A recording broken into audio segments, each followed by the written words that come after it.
এখানে উপজাতিরা এগুলো খেয়ে থাকে। আমরা এগুলো আসলে কি দিয়ে খাই, কিভাবে খাই?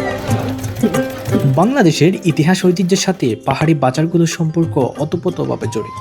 এই ইতিহাস ঐতিহ্যের সাথে সম্পর্ক রয়েছে এমন একটি বাজারের, যেটি চট্টগ্রামের ফটিকছড়ি এবং মানিকছড়িতে অবস্থিত বিখ্যাত যুগোছলা বাজার। এই বাজারের ইতিহাস জড়িয়ে আছে দুই সংস্কৃতির মেলবন্ধনে, যেমন আদিবাসীদের উৎপাদিত পণ্য এবং বাঙালিদের দৈনন্দিন চাহিদা পূরণের অন্যতম কেন্দ্র হিসেবে এই হাটটি যুগের পর যুগ ধরে গুরুত্বপূর্ণ ভূমিকা পালন করে আসছে। সময়ের পালাবদলে আজকে এই ঐতিহ্যবাহী বাজারটি ধীরে ধীরে হারিয়ে যাওয়ার মুখে। আধুনিক যোগাযোগ ব্যবস্থা, নতুন নতুন বাজার এবং পরিবর্তিত জীবনধারার কারণে এই হাটটি তার অনেক ঐতিহ্য হারাতে বসেছে।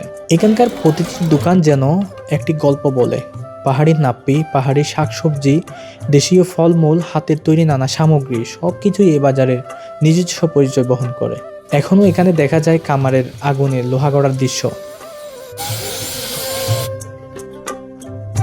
কোথাও চলে সেলাই মেশিনের কাজ, আবার কোথাও ছোট ছোট দোকানে চলে গ্রামীণ মানুষের ব্যস্ত জীবন।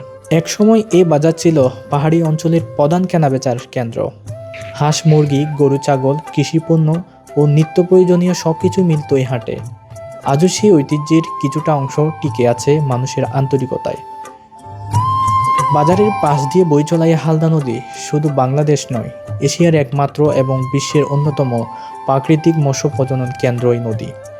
আজও অনেক মানুষ নৌকা করে নদী পার হয়ে এ বাজারে আসেন। এই দৃশ্য যেন বাংলার চিরচেনা গ্রামীণ জীবনের এক অপূর্ব প্রতিচ্ছবি। আমরা এখানে দেখতে পাচ্ছি, দাদা এগুলো কি? এগুলো নাপি আপনি না, এগুলো আপনার কেজি কত করে? কেজি 400। কেজি 400 টাকা। এগুলো আপনারা কোথেকে আনেন? এগুলো কক্সবাজার থেকে, কক্সবাজারের দানা। আমরা যে কক্সবাজারের নাপ্পি তৈরি করতে দেখি, এগুলো হচ্ছে সেই পাহাড়ি নাপ্পি। এখানে হ্যাঁ, এখানে উপজাতিরা এগুলো খেয়ে থাকে। আসলে এগুলো কি কি দিয়ে খায়? তরকারি, শাকসবজির মধ্যে। এগুলো নাকি তরকারি স্বাদ বাড়ানোর জন্য দেয়। কিন্তু সময়ের সঙ্গে সঙ্গে এই ঐতিহ্যবাহী বাজারগুলোর অস্তিত্ব ধীরে ধীরে হারিয়ে যাচ্ছে। গ্রামীণ জীবনের সরলতা, মানুষের আন্তরিকতা এবং শত বছরের ঐতিহ্য সবকিছু যেন পরিবর্তনের স্রোতে বিলীন হয়ে যাচ্ছে। তাই হারিয়ে যাওয়ার আগে এই ইতিহাস, এই সংস্কৃতি আর এই ঐতিহ্যকে ক্যামেরাবন্দি করার ছোট্ট একটি প্রচেষ্টা।